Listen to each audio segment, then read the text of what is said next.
YouTube analytics show that only 8.2% of you that watch my videos are subscribed to this channel. If you like this video, or any of my other videos, be sure to subscribe. It helps a massive amount, and I'd really appreciate it. Now let's get straight into a new video about Pokémon Sword and Shield. Enjoy.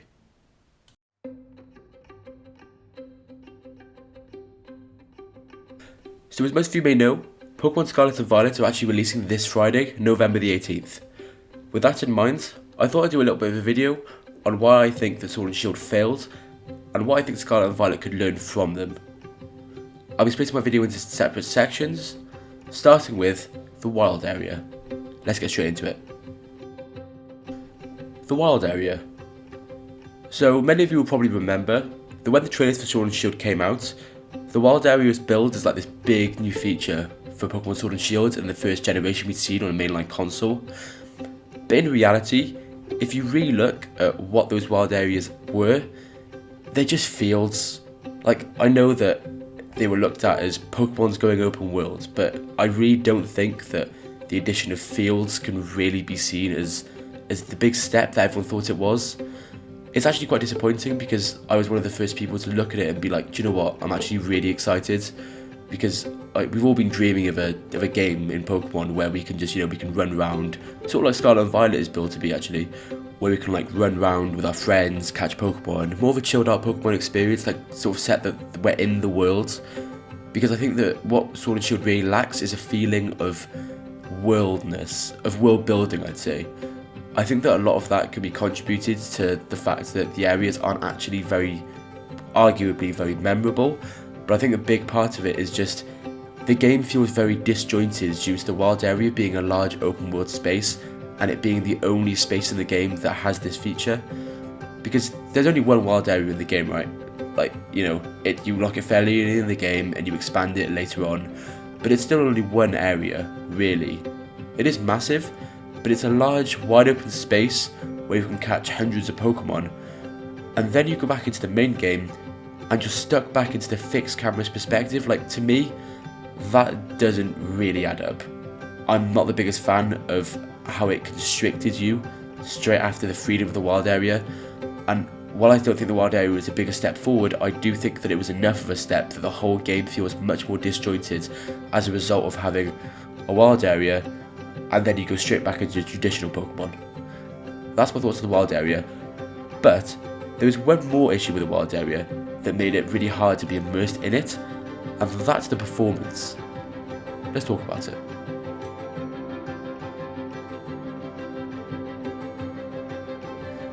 Pokémon Sword and Shield was the first mainline Pokémon game that we'd seen on an actual Nintendo console. Before that, every single entry had been on a handheld, so like the DS, the 3DS, the Game Boy, but this is the first entry on a home console. The Switch isn't the most powerful hardware in the world, but it's powerful enough. It can run Doom, it can run Skyrim, like it can run Breath of the Wild, and that is still one of the most beautiful looking games I've ever seen. It's not all about how much power you have, it's how you use that power. And that's where Pokémon Sword and Shield, in my opinion, falls flat. I know it's a Pokemon game, it's never been about graphics, it's never been all about graphics, but I think that if you're going to make that argument, you have to at least have the game run well. Pokémon Sword and Shield does not run well. It stutters in the wild area. My god, the stutter. It is infuriating. I don't understand why it stutters as well. It's pretty much almost always when you're playing online.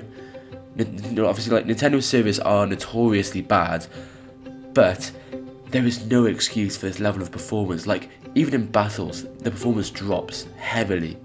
Like, I don't know if any of you guys played Sun and Moon, but do you remember when you were battling, the frame rate would be awful? Imagine that, but on a home console game. Like, there is no excuse for how badly this game performs, and the whole thing just looks basic. Like, the wild area, it's just fields, and they don't even look good. They're not even good looking fields. They're just fields, and the trees. Do you guys remember all the memes, the PS2 trees memes that happened when the game came out? Well, a lot of people said they were unjustified, but they're not. They're perfectly reasonable. Because if you're going to make a game in 2018 that shows trees that look that bad, I mean, really? Pokemon is the single most valuable franchise in the world.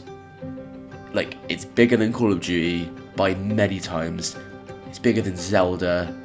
It's bigger than any other franchise.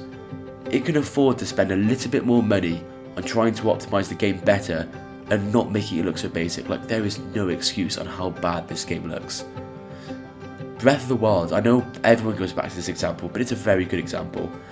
Breath of the Wild is a beautiful game. The lighting, like the grass, like the trees, the animals, the mountains, everything just looks so good.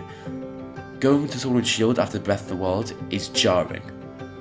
Even Legends Arceus, a game that released, admittedly that is a later game, but it's still, it looks bad. And I don't understand why Game Freak are on such a block with making Pokemon look good. Anyway, that's enough about graphics and performance. I'm sure you've heard every little thing of what I've just said before, but I need to include it because it's such a massive thing for me. It shouldn't be, but due to how bad it actually is, it is. Let's move on to one of the biggest controversies that happened during the release period of Sword and Shield, and that's Dexit. So I'm not just here to make this video to dive on Pokemon hate trains, so what I will say is that while Dexit is an unfortunate necessity, I do think that if you're going to give the excuse of we had to make the animations better because we had much more complicated move animations and Pokemon camp animations this time around, I think you actually have to put some effort into making those animations look good. In Pokemon camp, sure, the Pokemon are so expressive and they move and you can see them playing with each other and it's like an actual, you feel like the Pokemon are alive. That's where you can see the effort they've put in.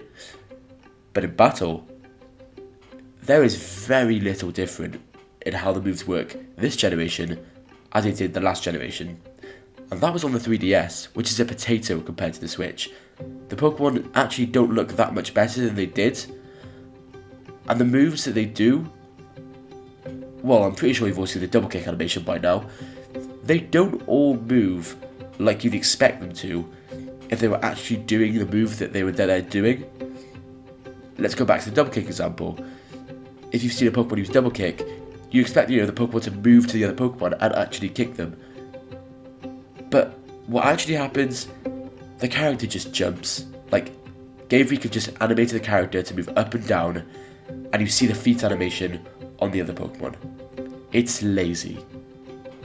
I really don't want to go on too much about this though, because I know this is something that people have really mixed opinions on, but I just think that if you're really going to use the excuse, animations are why we've decided to focus on less Pokemon, you actually have to focus on those animations and make them look good. Let's move on to the positives of Pokemon Sword and Shield, because I'm done hating this game, because I think enough has been said in the last 4 years since it released on why this game has failed. So I'm going to go back and talk about what I actually like about this game, because there are things that I do think are really good. Let's go.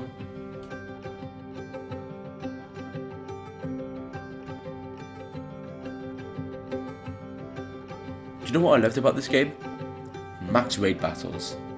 Especially the DLC ones. I've got to be honest, max raid battles have been something that has kept me playing Pokemon Sword and Shield for, well, until the last year I reckon, when Pokemon Legends Arceus came out anyway. So the max raid battles, what they are essentially is it's 4 Pokemon all fighting one giant Pokemon. Dynamaxing in Pokemon Sword and Shield was a gimmick, but I think that the one place it really did fit in was here. Because max raid battles are genuinely so much fun. It's basically one super strong Pokemon, and you have to work together to chain your moves and capture it if you defeat it. And if you play the DLC, it's that, but legendary Pokemon, and you can catch them and add them to your collection. It's actually a really good creative feature that I really like, and it's something that I spent a hell of a lot of time playing. I just really like the strategy that you can put into it. The only issue is the connectivity often isn't very good, but that's just down to Nintendo's slightly dodgy network. I will excuse it though, because it's actually not too bad here, because it's not like a real-time game like Smash Bros is, where connectivity really is a problem. But yeah, I just think that max raid battles are a genuinely fantastic feature to a game that, while being less good than the others, did actually have some really good Pokemon, and this is the best way to show them off. And also, it's just really fun, you know, go with your friends, going to defeat some Pokemon, you know, it's giving you that experience that we really lacked, being able to explore together. At least we can battle together, which I really liked. Let's move on to the DLC.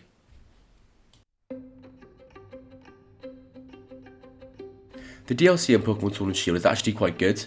So you've got the Isle of Armor and the Crown Tundra, two separate parts of the DLC that you can't buy separately. And they both introduce a main quest, side quests, a whole lot of new Pokemon, and 2 new wild areas. So what they essentially are, is they're an island that you travel to, and they're essentially just a big wild area. That's what each of them is. It's a big area full of loads of new Pokemon that haven't been in the game so far, and there's always a main quest that you have to follow with loads of different side quests. So for example, on the Isle of Armor, you've got the main quest, and then you've also got the side quests of finding all the Diglets, which is actually quite rewarding, weirdly enough. And then in the Crown Tundra, you've got the main quest, and then you've got what you could consider a side quest in being able to catch all the legendaries, which is great, by the way. I'm always like a big fan of when they include, or when Game Freak include options to catch the legendaries in like from previous games. So, for example, in Ultra Moon and Ultra Sun, you could catch all the legendaries in Ultra Space, which I thought was amazing. And here, you can catch them in Max Raid battles, which I think is actually really fun, because it's like a gauntlet you have to go through to catch the legendaries. So you have to beat 3 Pokemon, and then you can fight the legendaries. And you only get a certain amount of deaths that you can have in which you go through. It's great. I really enjoy it. It's what's kept me playing the whole time. To be honest, I think the DLCs actually redeem Pokémon Sword and Shield. And it's them that I'll mainly remember going forward. Because I have had some good times playing Sword and Shield. It's not all negative. Let's go on to the reason why I think they failed.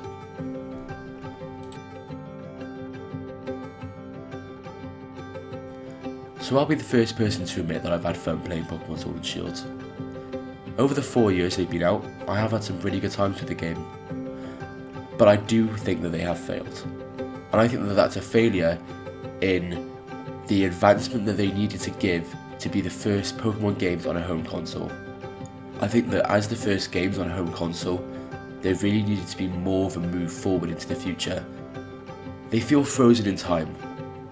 I think that actually they give off more of a vibe of 3DS games that have been ported to the Switch, rather than Switch games that have been originally made for the Switch. Like, you know, the graphics are bad, the areas feel cramped, there's no open camera the whole time. It's mainly technical stuff that makes them feel like that, but it's also how lifeless the world feels. There's never anything going on in the worlds at all. Like, you never feel like you're involved in the worlds in the way that, say, Breath of the Wild did, or The Witcher 3 does, or Skyrim does. You never feel like the villages have anyone living in them. You just feel like they're places built for you to look around, and you can't even go in all the buildings. Like, it just doesn't feel cohesive as a package the whole way through. That's my issue, because I do have some things that I really do like about the games. I just think that they don't quite work. And that's why I've got so much hope for Scarlet and Violet, because after Legends Arceus, which I loved, I think Scarlet and Violet have learned a hell of a lot from what happened with Sword and Shield and what happened with Legends Arceus. And I'm expecting them to be a massive step forward for the series, but I guess we'll see on Friday. I have pre-ordered the games, so there will be a review out approximately a week, maybe 2 after they release, because I'm going to try and do as comprehensive a review as possible to do these games justice. But I hope you've enjoyed the video. I do apologise if I've just hated on some of your favourite games. I really don't hate them, I think they're mixed, but I do think that in general, they do fail. And that's my problem with them. If you liked the video, be sure to like it, and if you really liked it, be sure to subscribe. Leave a comment down below to let me know what you thought about Pokémon Sword and Shield, and I'll catch you guys in the next one. Take care, guys.